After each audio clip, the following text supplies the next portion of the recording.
Rekannya.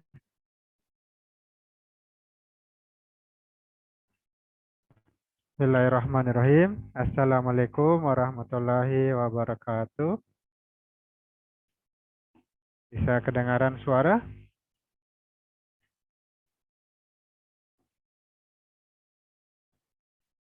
Ada suara?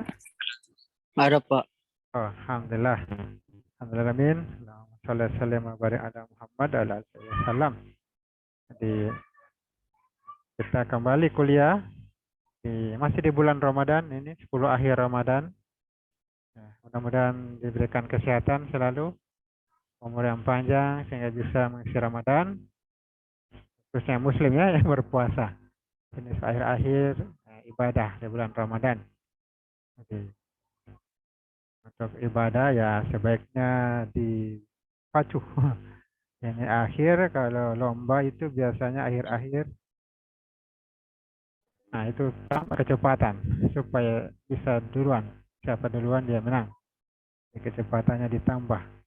Itu juga lomba-lomba lainnya. Jadi yang muslim mari kita nambah ya semangat, nambah ibadah kita. Akhir bulan ini ya, tambah amal-amal, amal sholat, amal ibadah, zakat, sedekah, ada juga sholat lain, sholat malam, ada juga etikaf. Nah, jadi yang Muslim bisa sama-sama etikaf, bisa sama-sama ibadah di masjid. Nah, di masjid, di antaranya Masjid Agung kita ini ada etikaf. Karena bangun jam 2, sholat sampai sahur, baru buka bersahur di sana. Jadi ini kita ya, menambah nilai pahala sampai nilai ilmu ya. Sekarang kita belajar teknik, jadi nama nilai ilmu teknik.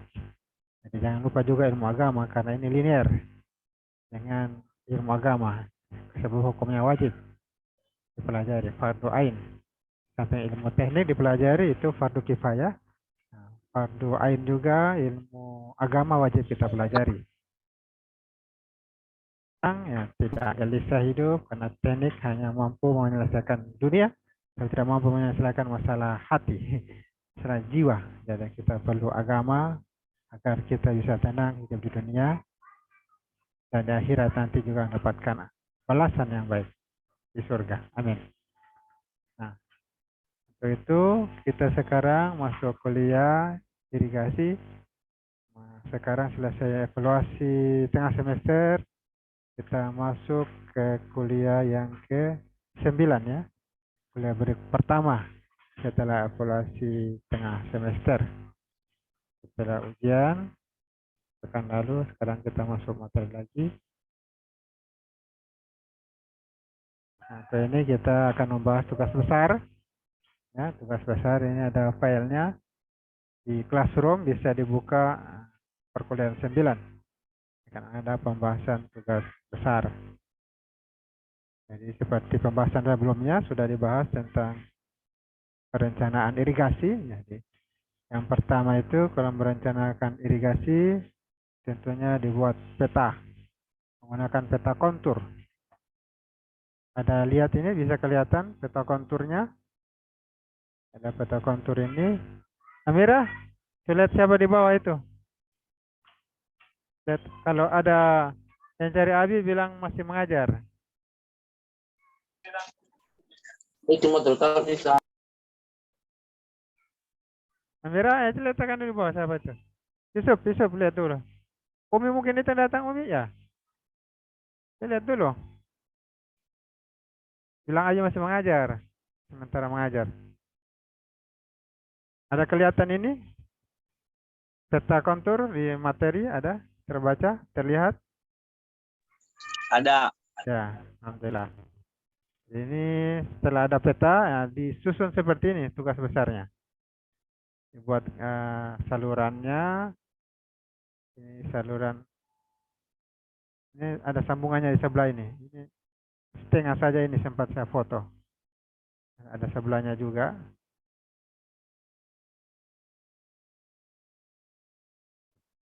Apa namanya?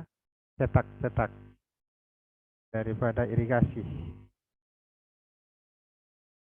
Nah, di sini ada Cetak, cetak ya. Ini cetak irigasi. Ada salurannya ini, salurannya, dan ada bangunannya. Ini saluran dialirkan di sini. Ada salurannya juga. Kalau dilihat sini, materi. Nah, ini cetak kontur. Ada satu lembar sebenarnya ini sebelah kiri. Ada cetaknya 4 hektar, 15 hektar, 15 hektar sama. Ini ada 12 hektar. Jadi disusun dulu peta seperti ini, ada caranya menyusun. Ada di internet videonya, cara menyusunnya juga sudah ada. Filenya kalau tidak salah juga video di pembelajaran Classroom juga sudah ada. Tinggal dinonton saja bagaimana cara menyusun petak seperti ini.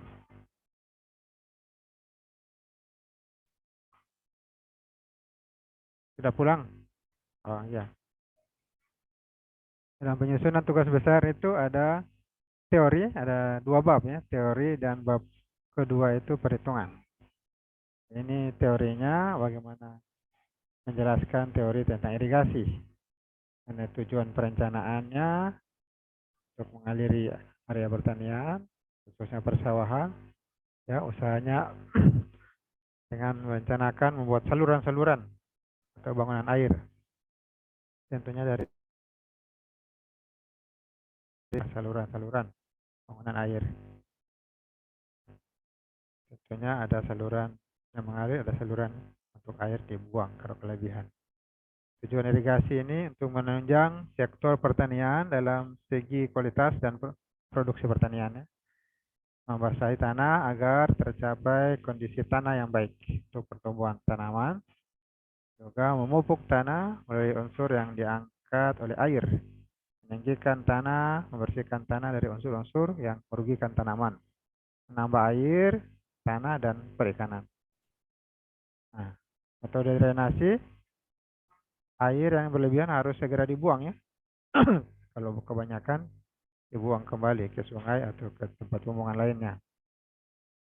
Metode drainasi itu dapat dibedakan menjadi 2. Ada bawah tanah dan ada permukaan. Bawah tanah menggunakan pipa. Kalau drainasi permukaan yang bisa kita lihat itu. Yang kelihatan got-got. Khususnya kalau persawahan menggunakan parit-parit saluran terbuka. Sistem jaringan irigasi dan sistem saluran. Di sini dibahas tingkat jaringan irigasi. Ada tingkat saluran, ya, pengukuran aliran air dan lengkapnya fasilitas. Maka jaringan irigasi dibedakan ada 3. Ada jaringan yang sederhana irigasinya, ada yang irigasi semi teknis dan ada irigasi teknis. Nah, kelebihan air yang ada di luar daerah irigasi, nah itu dibuang ke sungai atau saluran-saluran alamiah lainnya. Nah, ada bangunan utama dalam irigasi, headwork, waduk atau reservoir, ada bendungan, ada dam. Itu bangunan untuk menampung air pada waktu terjadi surplus air di sumber air agar dapat dipakai sewaktu terjadi kekurangan air. Nah, bendungan tetap, apa itu bendungan tetap? Ada bendungan tetap, bendung gerak. Nah, bendungan tetap itu bangunan yang dipergunakan untuk meninggikan muka air di sungai sampai ketinggian yang diperlukan agar dapat dialirkan ke saluran irigasi. Kalau bendungan gerak itu ya bangunan yang sebagian besar konstruksinya terdiri dari pintu yang dapat digerakkan untuk mengatur ketinggian air. Nah, di samping itu ada jaringan pembawa ya, ada saluran pembawa, saluran pembuang. Saluran primer, ada saluran itu ada terbagi primer, sekunder, dan tersier. Ya. Saluran primer itu saluran yang membawa air dari bangunan utama ke sekunder dan petak tersier. Kalau saluran sekunder, yaitu saluran yang membawa air dari saluran primer ke saluran tersier atau sampai bangunan bagi, bangunan sadap. Sedangkan saluran tersier yaitu saluran yang membawa air dari bangunan sadap tersier sampai ke petak sawah. Nah, ada juga saluran pembawa, saluran pembuang. Apa itu saluran pembuang? Yaitu saluran yang fungsinya membuang air. Yang kelebihan sudah berlebih melampaui batas kapasitas saluran, baik itu saluran primer, sekunder, atau tersier. Kemudian teori lainnya berkaitan dengan sistem jaringan irigasi. Ini ada di irigasi tunggal dan majemuk. Nah, independent irrigation system atau sistem irigasi tunggal. Nah, sistem irigasi dengan sumber air yang asalnya dari satu bangunan sadap utama berupa waduk, bendung, atau rumah pompa, letaknya masih dalam area irigasi itu sendiri. Kalau irigasi majemuk, sistem irigasi majemuk, dependent irrigation system, sistem irigasi dengan sumber air yang berasal lebih dari satu bangunan, lebih dari satu bangunan sadap utama dan semuanya terletak dalam area irigasi. Atau juga bangunan sadap utamanya terletak suatu jaringan irigasi di tempat lain. Berkaitan dengan ini teorinya kita pelajari, ada bangunan intake, yaitu suatu bangunan berfungsi sebagai penyadap atau penangkap air baku yang berasal dari sumbernya atau badan air seperti sungai, ada situ, danau, dan kolam sesuai dengan debit yang diperlukan untuk pengolahan. Bangunan intake disesuaikan ya, dan pada umumnya memiliki konstruksi beton bertulang reinforced concrete agar memiliki ketahanan yang baik terhadap kemungkinan hanyut oleh arus sungai. Nah, secara umum kita bisa lihat ada beberapa fungsi dari bangunan intake. Di antaranya mengumpulkan air dari sumber untuk menjaga kualitas debit air yang dibutuhkan oleh instalasi. Yang kedua, menyaring benda-benda kasar dengan menggunakan bar screen. Nah, ada penyaringnya. Yang ketiga, mengambil air baku sesuai debit diperlukan. Yang diperlukan tentunya dalam instalasi pengolahan yang direncanakan untuk menjaga kontinuitas penyediaan dan pengambilan air dari sumbernya. Nah, kalau dilihat kualitas air yang dimanfaatkan untuk pengolahan pada bangunan intake itu biasanya kurang baik. Namun secara kuantitas airnya cukup baik.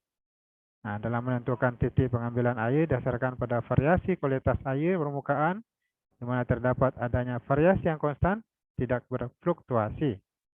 Hal ini harus diperhatikan dalam perencanaan intake. Apa saja yang diperhatikan itu? Intake sebaiknya direncanakan dan ditempatkan pada tempat atau sumber air yang memiliki aliran yang stabil, ya tidak deras ya. Ini berguna supaya tidak membahayakan bangunan intake itu tersendiri. Kedua, bangunan intake harus kedap air. Nah, kemudian tanah di sekitar intake harus cukup stabil, tidak mudah terkena erosi. Kemudian intake seharusnya terletak jauh sebelum sumber kontaminasi. Nah, intake juga sebaiknya terletak di hulu sungai suatu kota. Intake sebaiknya dilengkapi dengan jaringan kasar yang selalu dibersihkan. Ujung pipa pengambilan air yang berhubungan dengan pompa sebaiknya juga diberi saringan atau strainer. Nah, intake sebaiknya berada di bawah permukaan badan air untuk mencegah masuknya benda-benda terapung. Di samping itu sebaiknya terletak cukup di atas air. Nah, untuk pemuka air yang ke sumur pengumpul sebaiknya dibuat beberapa level ya. Nah, jika permukaan badan air selalu konstan, tetap, dan tebing sungai terendam air, maka intake dapat dibuat dekat dengan sungai. Nah, ini istilah-istilah dalam pembagian air irigasi bisa dibaca. Apa pengertian air? Nah, apa itu sumber air? Nah, silakan dibaca, sudah ada penjelasannya. Apa itu irigasi? Apa sistem irigasi? Apa itu daerah irigasi? Apa jaringan irigasi? Apa jaringan irigasi primer? Nah, ini sudah ada pengertiannya. Bisa dibaca-baca dalam teori ini. Jaringan irigasi sekunder itu apa? Jaringan irigasi tersier. Perkembangan jaringan irigasi itu apa? Pembangunan jaringan irigasi, peningkatan jaringan irigasi, pengolahan jaringan irigasi yang sudah ada penjelasannya dalam istilah-istilah irigasi ya. Kemudian perencanaan petak dan jaringan irigasi. Nah, ada jaringan irigasi tersier. Nah, teorinya silakan dibaca ya. Nah, sekarang ini kita masuk ke perhitungan patok. Nah, Nah, di sini ada perhitungan patok ya, elevasi bendungnya 152,4 meter. Saluran primer, nah ini diistilahkan B0, dari 0 ini dia, BE1. Nah, ada patok dari B0, ketinggian 152, ditambah 13/33, dapatkan patok 1, patok 2, patok 3, nah, sampai di BE1, saluran sekunder, nah, menuju ke BT1. Nah, patoknya ada berapa? 1 sampai 12, 13, banyak patoknya. Sampai 24 patok. Nah, kemudian saluran sekunder, BT2 ini ke BT3, BT4, BT5, BT6. Ini perhitungan patoknya, ketinggiannya, menghitung ketinggiannya ini. Berapa meter. Ada beberapa patok ini, 20-an patok. Kalau dilihat di sini,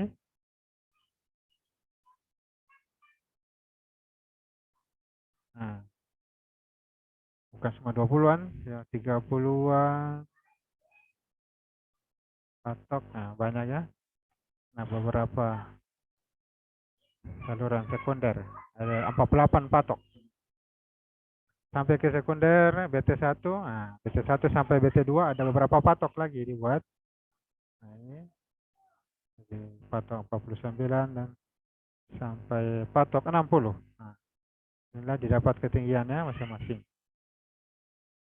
Nah, kemudian dimasukkan di tabel. Nah, elevasi tanah. DB0 tadi, dari intake, bendung, data tanahnya dapatkan 192,4, jarak patok dan 50 ya, satu patok ke patok berikutnya.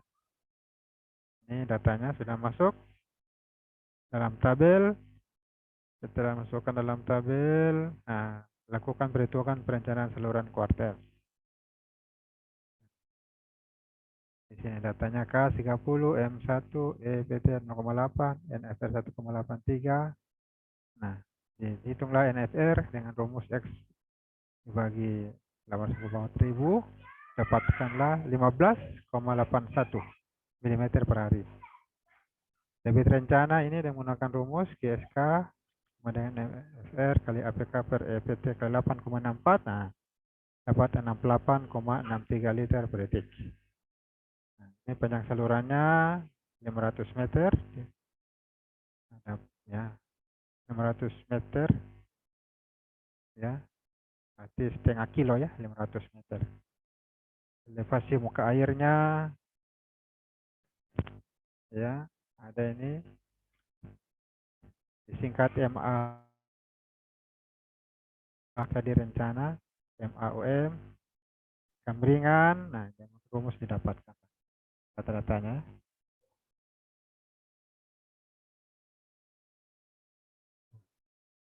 Kita lanjut, kemiringan rencana, nah, IR didapat datanya 0,0015.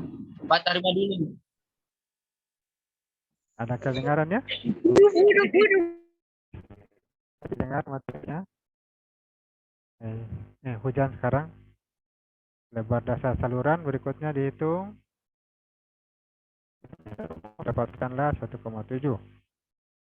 Kedalaman air di saluran, nah, dapatkanlah dari tabel 0,29. Ada tinggi jagaan W, nah, dapatkan 0,2. Kecepatan rencana, nah, dari perhitungan didapatkanlah. Jadi ini hasil perhitungan. Mana dalam hal ini dalam salurannya tidak ada bangunan terjun. Kadang-kadang ada bangunan terjun dalam irigasi, ini tidak dibuat bangunan terjun. Selanjutnya di sini perhitungannya menggunakan tabel saluran irigasi cetak tersier. Jadi dimasukkan dalam tabel hasil perhitungannya. Kemudian lanjutkan lagi perhitungan saluran tersier. Yang sama juga dihitung ini, sama dihitung hasilnya, kemudian masukkan ke tabel lagi. Selanjutnya masih saluran pembuang lagi. Masuk ke saluran perencanaan saluran pembuang kuarter. Data yang ada, kemudian dihitung, ya.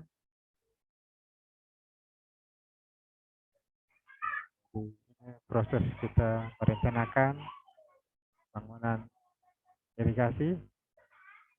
Sama caranya, mirip-mirip.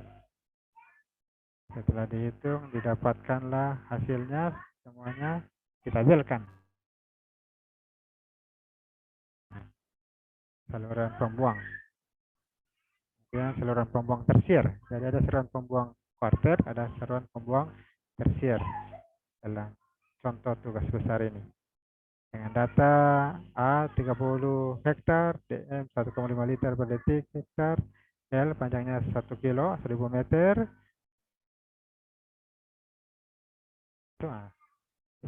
Kemudian dicari debit, dapat 45 keberingan, dan seterusnya. Ini sudah ada data-datanya dihitung, lalu ditampilkan, hasil perhitungannya ditampilkan. Dihitung, ditampilkan. Nah, kemudian perencanaan bangunan box bagi. Jadi ada juga bangunan bagi. Ada menghitung debitnya ini. Ada menentukan elevasi ambang. Ada sekurangnya lah 187,3 ini. Elevasi ambang ini sudah ada perhitungannya 187,2. Ini gambarnya. Dengan elevasinya. Yang mana 187,3 ini kita lihat permukaan air. 7,3 ya. Pak, Ya. ada teman lain yang mau masuk, cuman belum konfirmnya Pak, jadi tidak bisa. Oh, ada yang mau masuk juga. Iya, iya Pak. Mana yang masuk?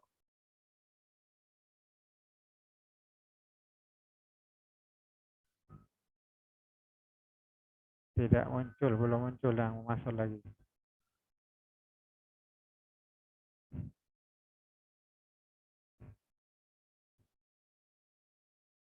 Iya.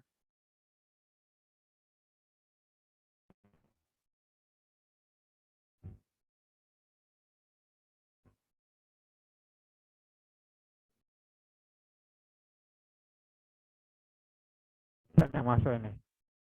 Kita lanjut perhitungannya ini, bisa dilihat dalam materi ya, banyak perhitungannya. Elevasi ambang ini. Jadi didapatkan data-data elevasi. Kemudian setelah itu perhitungan perencanaan saluran sekunder. Ini rumus-rumusnya, letak petak luasnya 60 hektar.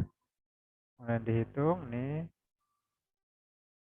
dan seterusnya dengan rencana tinggi jagaan. Nah, kemudian dilanjutkan perencanaan saluran primer.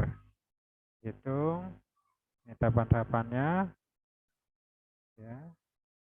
Kemudian bangunan pengukur debit. Nah, ada beberapa bangunannya. Di OKBS 1 itu pengukur debit. Dihitung dengan rumus. Nah, ini gambarnya. Kemudian lanjut lagi pintu sorongnya. Ini. Nah, ini lagi contoh perhitungan mendapatkan elevasi dasar saluran.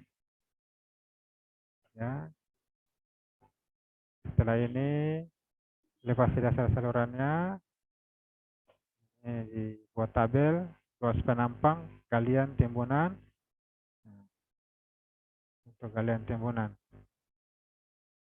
Kemudian digambar dari datanya, digambar. Masukkan dalam gambar.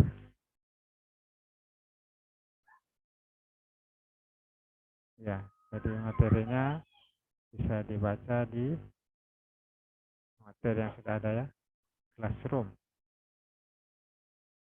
Kira cukup dulu materinya, sudah dekat waktu mengaji di masjid. Ini terakhir ya digambar, patok-patoknya tadi digambar. Ini saluran-salurannya. Ya. Share materi, yang lainnya admit. Satu orang masuk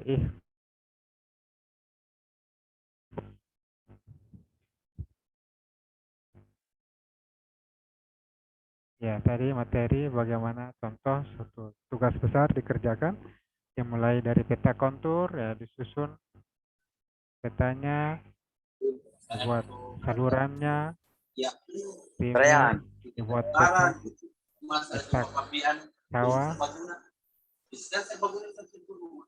bukan perhitungan, nah, didapatkanlah data-datanya, gambar, ketinggian lokasinya, tanah, Baru yang peta perlu salurannya, soal di luar sudah datang. nah, sudah Pulang kampung. selesai perhitungannya.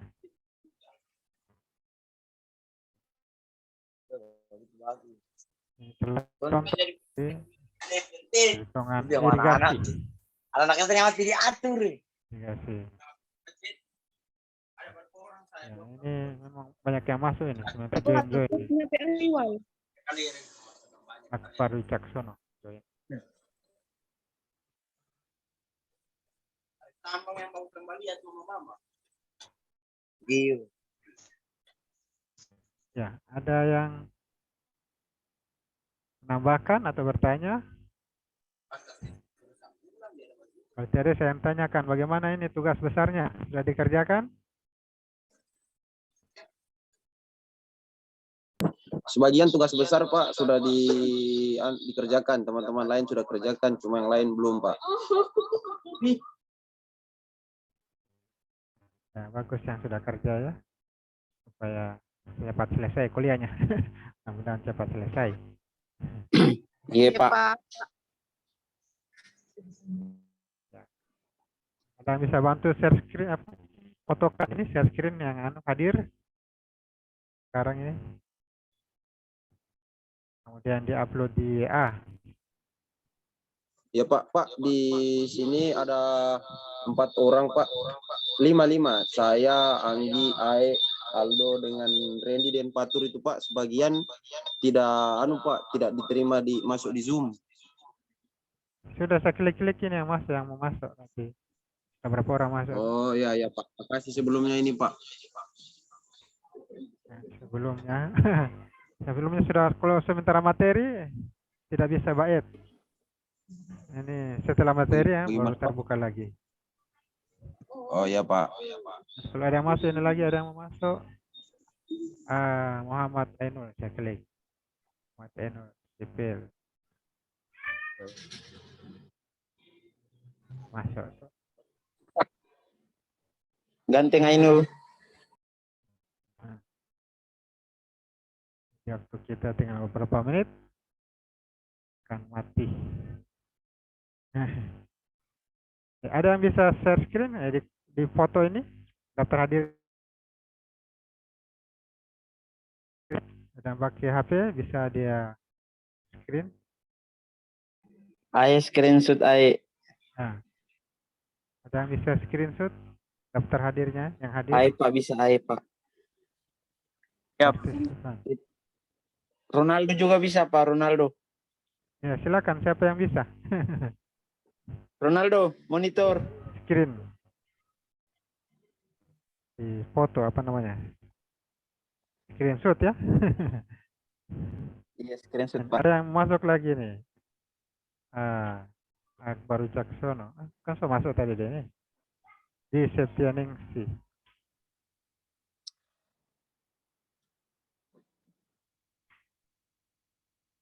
Ya.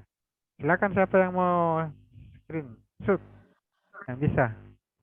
Mungkin. Ainul Yakin Masulili yang bahas screenshot Pak. Ainul. Sudah? Ainul? Muhammad Ainul atau Tunggu Pak.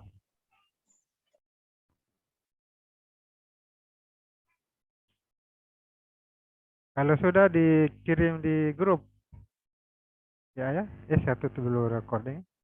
Kita akhiri dengan ucapkan alhamdulillah. Assalamualaikum warahmatullahi wabarakatuh.